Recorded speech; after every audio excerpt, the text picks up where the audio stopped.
1917 की बात है। पहले विश्व युद्ध को चलते हुए 3 साल बीत चुके थे। पहले विश्व युद्ध के दौरान जर्मनी और फ्रांस की सेना के बीच वेस्टर्न फ्रंट यानी पश्चिमी मोर्चे पर बहुत ही घातक युद्ध हुआ था और ये कहानी उसी युद्ध की सच्ची घटना पर आधारित है। कहानी की शुरुआत में हमें वेस्टर्न फ्रंट में चल रही जंग का सीन दिखाया जाता है, जहाँ हेनरिक नाम के एक सैनिक को उसका कमांडर जंग लड़ने के लिए कहता है। हेनरिक के सामने उसका साथी मारा जाता है, पर उनका कमांडर उसे जंग जारी रखने के लिए कहता है। चारों तरफ गोलाबारी हो रही थी। फ्रांस की सेना जर्मन सैनिकों पर भारी पड़ती है और काफी जर्मन सैनिक मारे जाते हैं। फिर भी जर्मन सैनिक बड़ी बहादुरी से आगे बढ़ते हैं। हेनरिक भी अपनी पोजीशन लेकर दुश्मनों पर फायरिंग शुरू कर देता है। थोड़ी देर बाद हेनरिक की सारी गोलियां खत्म हो जाती हैं और वो अपनी शवल लेकर फ्रांसीसी सैनिकों पर हमला बोल देता है। और यहीं से शुरुआत होती है वेस्टर्न फ्रंट की दर्दनाक कहानी की, जिसने लाखों सैनिकों की जिंदगी तबाह कर दी। उस हमले में जर्मन का बहुत बड़ा नुकसान हुआ था।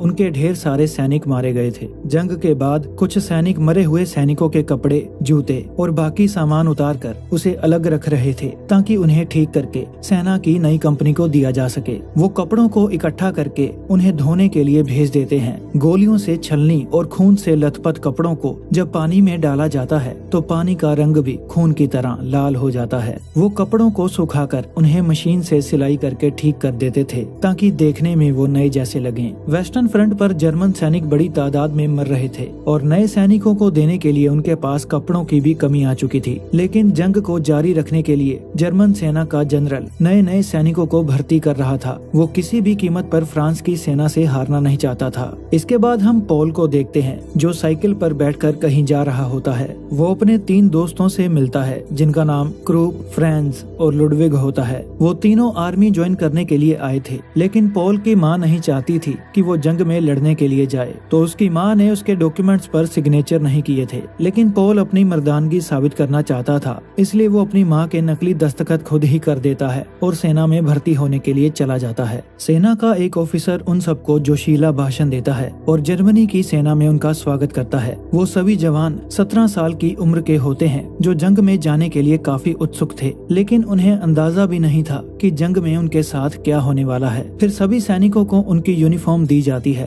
पॉल अपनी यूनिफॉर्म लेने के बाद देखता है कि उस पर उसके अपने नाम की बजाय हेनरिक का नाम लिखा हुआ है, लेकिन सैनिक उसे झूठ कहकर टैग उतार देता है कि हेनरिक को ये यूनिफॉर्म फिट नहीं आई होगी। ऐसा अक्सर होता रहता है। वो सब सेना की यूनिफॉर्म लेकर बहुत खुश थे, लेकिन उन्हें एहसास नहीं था कि वो सारी यूनिफॉर्म्स शहीद हो चुके सैनिकों की थी। अगली सुबह वो सब मार्च करते हैं और ट्रक्स में बैठकर वेस्टर्न फ्रंट के लिए रवाना हो जाते हैं। एक ऑफिसर उनका 78th इन्फेंट्री रिजर्व रेजिमेंट में स्वागत करता है। रास्ते में एक डॉक्टर उनके ट्रक को रोकता है, क्योंकि कुछ सिपाही कीचड़ में मर रहे होते हैं और उन्हें वहां से रेस्क्यू करने के लिए उसे ट्रक की जरूरत थी। उस डॉक्टर को ट्रक देने के बाद सभी सैनिक पैदल ही आगे बढ़ने लगते हैं। रास्ते में अचानक बम के धमाके होते हैं और ऑफिसर उन्हें गैस मास्क पहनने के लिए कहता है, क्योंकि बम में जहरीली गैस हो सकती है। लुडविग को अपना मास्क पहनने में परेशानी होती है, तो पॉल उसकी मदद करता है और जब ऑफिसर देखता है कि पॉल ने अभी तक अपना मास्क नहीं पहना, तो वो कहता है कि तुम जंग में जल्दी ही मारे जाओगे, और सजा के तौर पर उसे पूरे दिन मास्क पहनने के लिए कहता है। फिर वो सब वेस्टर्न फ्रंट के बंकर्स में पहुंच जाते हैं। वहाँ के हालात बहुत बुरे थे। चारों तरफ कीचड़ था, हर समय गोलाबारी चलती रहती थी और 24 घंटे दुश्मन के हमले का खतरा बना रहता था। एक अनुभवी सिपाही केट पॉल से कहता है कि रात में हालात और भी बुरे होने वाले हैं। बारिश की वजह से बंकर में पानी इकट्ठा हो चुका था, तो कमांडर उन्हें अपने हेलमेट का इस्तेमाल करके पानी बाहर निकालने के लिए कहता है। पानी बहुत ठंडा था, जिसकी वजह से उनके हाथ जमने लगते हैं। आज रात पॉल और क्रूप को पहरेदारी पर तैनात कर दिया जाता है। वहाँ उन्हें किसी के आने की आवाज सुनाई देती है और पॉल उस पर गोली चला देता है। थोड़ी देर बाद पॉल के हेलमेट में गोली लगती है, पर खुशकिस्मती से वो बच जाता है। अचानक वहाँ पर जबरदस्त बमबारी होने लगती है और अपनी जान बचाने के लिए जर्मनी सैनिक बंकर में चले जाते हैं। मौत को इतने करीब देखकर लुडविग घबरा कर कहता है कि मैं घर वापस जाना चाहता हूँ, लेकिन पॉल उसे शांत रहने के लिए कहता है। तभी जोरदार धमाकों की वजह से बंकर की मिट्टी नीचे गिरने लगती है। जेडन बताता है कि दुश्मन पहले बमबारी करता है और उसके ठीक बाद उनकी सेना हमला करने के लिए आगे बढ़ती है। ये सुनकर एक सैनिक घबराकर बाहर भागने की कोशिश करता है और जब वो बाहर की तरफ जाता है तो एक विस्फोट से उसके चिथड़े उड़ जाते हैं। भारी बमबारी की वजह से बंकर नीचे गिरने लगता है। इससे पहले कि सभी सैनिक वहां से बाहर निकल पाते, वो बंकर तबाह हो जाता है और कुछ सैनिक उसके नीचे दफन हो जाते हैं। अगली सुबह वो बंकर के मलबे में से पॉल को बाहर निकालते हैं। पॉल हैरान था क्योंकि उसे कोई चोट नहीं लगी होती। फिर वो पॉल को मर चुके सैनिकों के गले में से टोकन निकालने के लिए कहते हैं। पॉल एक एक करके मर चुके सैनिकों के गले में से टोकन के टुकड़े थैली में इकट्ठे करने लगता है ताकि सेना में शहीद हो चुके सैनिकों की गिनती का उन्हें पता चल सके। रात का हमला काफी खतरनाक था, जिसमें ढेर सारे सैनिकों की जान चली गई थी। फिर उसके पाँव के नीचे लुडविग का चश्मा आता है और पॉल देखता है कि हमले में लुडविग भी मर चुका है। अपने दोस्त की लाश को देखकर पॉल रोने लगता है। उसने कभी सोचा नहीं था कि वो अपने दोस्त को इस हालत में भी देखेगा, पर कमांडर उसे अपना काम जल्दी निपटाने के लिए कहता है और अपने आंसू पोंछकर वो टोकन इकट्ठे करने लगता है। अगले सीन में हम सेना के कुछ ऑफिसर्स को देखते हैं जो शहीद हो चुके सैनिकों की गिनती कर रहे थे। उनके टेबल पर ढेर सारे टोकन पड़े हुए थे, जिन्हें देखकर पता चलता है कि जर्मनी सैनिक बड़ी तादाद में शहीद हो रहे थे। शहीद हो चुके सैनिकों की लिस्ट लेकर एक ऑफिसर प्रतिनिधि मंडल के प्रमुख अधिकारी मिस्टर अस्बर्गर के पास जाता है और बताता है कि पिछले हफ्ते हमारे 40,000 सैनिक मारे जा चुके हैं। अस्बर्गर कहता है कि हम जानते हैं कि सब खत्म हो चुका है। अगले सीन में हम पॉल और उसके साथी सैनिक केट को एक फार्म से बतख चुराते हुए देखते हैं। फार्म का किसान उन्हें चोरी करते देख लेता है और उन पर गोली भी चलाता है, लेकिन वो बचकर वहाँ से भाग जाते हैं। शाम को वो सब मिलकर बतख की दावत खाते हैं क्योंकि कई दिनों से उन्हें सिर्फ एक ही तरह का खाना दिया जा रहा था जो उनकी भूख के लिए काफी नहीं था। इसलिए अपनी जान जोखिम में डालकर उन्होंने बतख चुराई थी। अगली सुबह उन्हें कुछ लड़कियां नजर आती हैं और फ्रांस उनके पास मदद करने के बहाने चला जाता है। कुछ देर बाद उन्हें अपने खत मिलते हैं जो उनके घर वालों ने लिखे होते हैं। केट एक मोची था जो पढ़ लिख नहीं सकता था, इसलिए वो अपना खत पढ़ने के लिए पॉल को देता है। उसका खत पढ़ते पढ़ते पॉल को पता चलता है कि केट का बेटा मर गया था। जर्मन सेना की 60 सैनिकों की एक टुकड़ी लापता हो गई थी, तो पॉल और उसके साथियों को उन्हें ढूंढने के लिए कहा जाता है। वो उनको ढूंढते हुए एक बिल्डिंग के पास चले जाते हैं और देखते हैं कि गैस की वजह से वो सभी सैनिक मारे जा चुके थे। मेजर वॉन ब्रिक्सडोर्फ जनरल फ्रेडरिक से कहता है कि फ्रांसीसी हम पर और दबाव बना रहे हैं, वो अपने पूरे जोर से हम पर हमला कर रहे हैं। जनरल को पता था कि जर्मन प्रतिनिधि मंडल का प्रमुख मिस्टर अस्बर्गर जंग रोकने की तैयारी में है, जिसके लिए उन्हें फ्रांस की शर्तें माननी पड़ेंगी। लेकिन जनरल जंग रोकना नहीं चाहता था। उसका मानना था कि वो इस जंग को जीत सकते हैं और वो मेजर ब्रिक्सडोर्फ को अपनी पूरी ताकत के साथ हमला करने के लिए कहता है। मिस्टर अस्बर्गर फ्रांस के बड़े अधिकारियों को जंग रोकने के लिए प्रस्ताव देते हैं। फ्रांस के अधिकारी पहले उन्हें अपनी सारी शर्तें 72 घंटों में मानने के लिए कहते हैं, उसके बाद ही वो जंग रोकने के बारे में सोचेंगे। फ्रांसीसी अधिकारियों की शर्त पर विचार करने के लिए 72 घंटों का समय काफी कम था और जब तक जर्मन अधिकारी डॉक्यूमेंट्स पर साइन नहीं करेंगे तब तक फ्रांस की सेना हमला नहीं रोकेगी। अपने सैनिकों की जान बचाने के लिए मिस्टर अस्बर्गर को 72 घंटों की शर्त माननी पड़ती है। दूसरी ओर फ्रांस और जर्मन की सेना वेस्टर्न फ्रंट पर लड़ने के लिए तैयार होती है और आज लड़ाई में पॉल और उसके साथी भी शामिल होते हैं। वो दुश्मन के बंकर पर हमला करते हैं और एक एक करके फ्रांसीसी सैनिकों को मारने लगते हैं। जैसे ही उन्हें खाना नजर आता है तो वो उस पर टूट पड़ते हैं। तभी जमीन हिलने लगती है और उन्हें एहसास होता है कि दुश्मन की सेना की एक और टुकड़ी उनकी ओर आ रही है। फ्रांसीसी सैनिक टैंक लेकर आए थे। जर्मन सैनिकों की बंदूकें और मशीन गन फ्रांसीसियों की तोपों का सामना नहीं कर पाती और उनके सैनिक अपनी जान बचाकर वहां से भागने लगते हैं। जर्मन सिपाही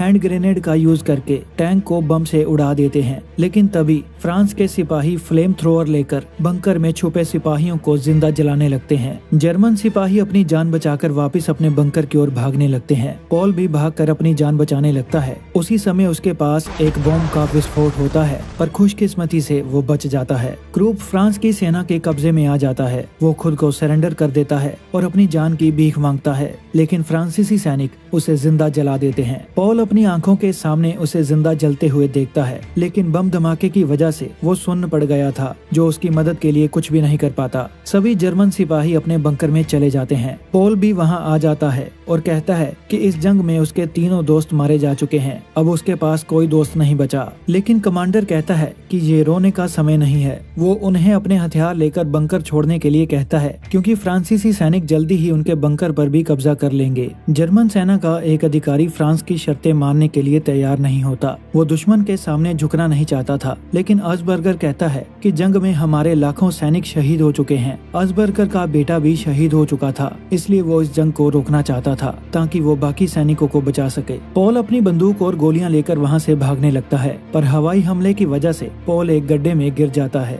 एक फ्रांसीसी सैनिक उसे गोली मारने ही वाला होता है, लेकिन तभी धमाके की वजह से वो सैनिक गड्ढे में गिर जाता है और मौके का फायदा उठाकर पॉल उस पर चाकू से वार कर देता है। जख्मी हालत में वो सैनिक तड़पने लगता है। उसकी आवाज पॉल को विचलित करने लगती है, तो उसका मुंह बंद करने के लिए पॉल उसके मुंह में मिट्टी भर देता है, पर उसकी आवाज फिर भी नहीं रुकती। पॉल एक अच्छा इंसान होता है जो किसी को मारना नहीं चाहता था, लेकिन वो मजबूर था। उसे उस फ्रांसीसी सैनिक पर तरस आ जाता है। वो उसे पानी पिलाता है और उसे बचाने की कोशिश भी करता है, लेकिन वो सैनिक अपना दम तोड़ देता है। पॉल को उसकी बीवी और बेटी की एक तस्वीर मिलती है, जिसे देखकर वो भावुक हो जाता है। वो उस सैनिक से माफी मांगता है और उसके गले लगकर रोने लगता है। एक ऑफिसर अस्बर्गर के पास जर्मन सरकार का खत लेकर आता है। जर्मन सरकार फ्रांस की शर्तों को मानने के लिए तैयार हो जाती है और उन्हें डॉक्यूमेंट्स पर साइन करने के लिए कहती है। ये खबर सैनिकों को भी पता चल जाती है कि जल्दी ही जंग रुकने वाली है। इस खबर से वो काफी खुश होते हैं, क्योंकि अब वो अपने घर जाकर अपने परिवार से मिल सकेंगे। अपने तीनों दोस्तों को खोने के बाद पॉल जेडन और केट को खोजने लगता है। बदकिस्मती से जेडन की टांग गंभीर रूप से जख्मी हो चुकी होती है, जिसे काट कर अलग करना पड़ेगा। जेडन कहता है कि मैं अपाहिज होकर जीना नहीं चाहता,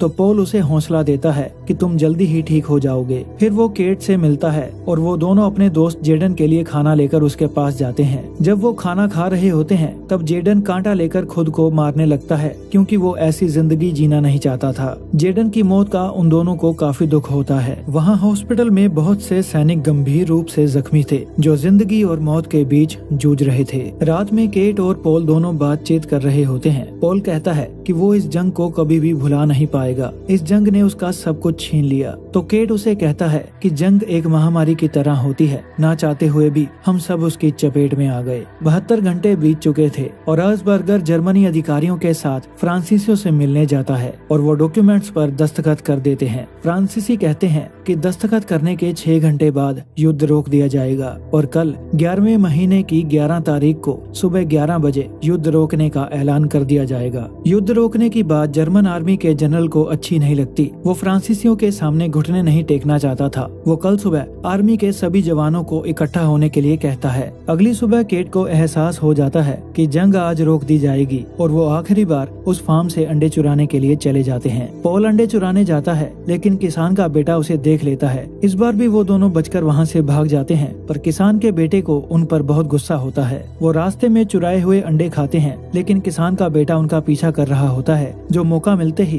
केट को गोली मार देता है। पॉल उसके पास आकर देखता है कि गोली उसके पेट में लगी है। पॉल उसे हॉस्पिटल की ओर ले जाने लगता है। रास्ते में उसे सैनिकों के कुछ ट्रक मिलते हैं, जो जंग रुकने की वजह से शराब के नशे में धुत थे, जो अपनी गाड़ी नहीं रोकते। तो पॉल केट को उठाकर हॉस्पिटल ले जाता है। बड़ी मुश्किल से जब वो हॉस्पिटल पहुंचता है, तो डॉक्टर बताता है कि गोली उसके लीवर में लगी है और पूरे शरीर में जहर फैलने की वजह से वो मर चुका है। पॉल ने अपने आखिरी दोस्त को भी खो दिया था। अब उसके पास कुछ नहीं बचा था। फिर जनरल सभी सैनिकों से कहता है कि वो राजनेताओं के जंग रोकने के फैसले से खुश नहीं है। आज 11 बजे जंग खत्म हो जाएगी, लेकिन 11 बजने में अभी समय है। आज फ्रांस की सेना को हमले की कोई उम्मीद भी नहीं होगी और हम अचानक उन पर हमला करके लाटियर क्षेत्र को अपने कब्जे में कर लेंगे। वो उन सैनिकों को फ्रांस की सेना पर आक्रमण करने के लिए कहता है। कुछ सैनिक जंग लड़ने से मना करते हैं, क्योंकि युद्ध खत्म हो चुका है। तो वो उन सैनिकों को गोली मार देते हैं और बाकी सैनिकों को मजबूरन जंग में जाना पड़ता है। 11 बजने में अभी 15 मिनट होते हैं और जर्मन सैनिक फ्रांसीसी सैनिकों पर अचानक हमला कर देते हैं, जो इस हमले से अनजान थे। फ्रांसीसी अपनी मशीन गन से काफी जर्मन सैनिक मार देते हैं। पॉल मशीन गन से बचकर हैंड ग्रेनेड फेंक देता है और फ्रांसीसी सैनिकों को मारने लगता है। वो बंकर में एक नए जर्मन सैनिक की जान भी बचाता है और फ्रांसीसी सैनिक के साथ उसकी हाथापाई होने लगती है। फ्रांसीसी सैनिक कीचड़ में उसका दम घोटकर उसे मारने की कोशिश करता है, पर पॉल किसी तरह बच जाता है और लड़ते लड़ते दोनों बंकर के अंदर चले जाते हैं। वहाँ एक सैनिक पहले से ही छुपा होता है, जो अपनी बंदूक का चाकू पॉल के दिल के आर पार कर देता है। तभी 11 बज जाते हैं और जंग रोकने का ऐलान हो जाता है। लेकिन जंग रुकने के कुछ सेकंड्स पहले पॉल घायल हो चुका था और इस बात का अफसोस उस फ्रांसीसी सैनिक को भी था। पॉल बंकर से बाहर आ जाता है चारों तरफ हवा में उड़ती राख उन लाखों शहीद हो चुके सैनिकों की याद दिला रही थी जो इस युद्ध में मारे गए थे। फिर मेजर ब्रिक्सडॉर्फ उस नए सिपाही के पास आकर उसे सबके टोकन इकट्ठे करने के लिए कहता है। वो एक एक करके शहीद हो चुके जर्मन सैनिकों के टोकन इकट्ठे करने लगता है। फिर वो पॉल के पास पहुंचता है और उसे मरा हुआ देखकर सुन्न पड़ जाता है, क्योंकि पॉल ने उस सैनिक की जान बचाने के लिए अपनी कुर्बानी दे दी थी। पॉल एक अच्छा लड़का था जिसके अंदर इंसानियत थी। जब वो सेना में भर्ती हुआ था तो उसने सोचा नहीं था कि उसके साथ ऐसा होगा। इस जंग में उसने अपना सब कुछ खो दिया और अंत में खुद भी शहीद हो गया। 1914 से लेकर 1918 तक चले इस विश्व युद्ध में सिर्फ वेस्टर्न फ्रंट पर जमीन के एक छोटे से हिस्से को लेकर 30 लाख से भी ज्यादा सैनिक शहीद हो गए थे और पहले विश्व युद्ध में लगभग 1,70,00,000 जवान शहीद हो गए थे। जंग एक महामारी की तरह होती है जो किसी की तरफदारी नहीं करती। इसकी चपेट में जो भी आता है वो राख बन जाता है। जंग कहीं भी हो, अंजाम सिर्फ एक ही होता है, तबाही। आई होप ये कहानी आपको कुछ जरूर सिखाएगी। अगर आपको ये कहानी अच्छी लगी है तो वीडियो को लाइक करें, हमारे चैनल को सब्सक्राइब करें और कमेंट्स में अपने व्यूज जरूर बताएं।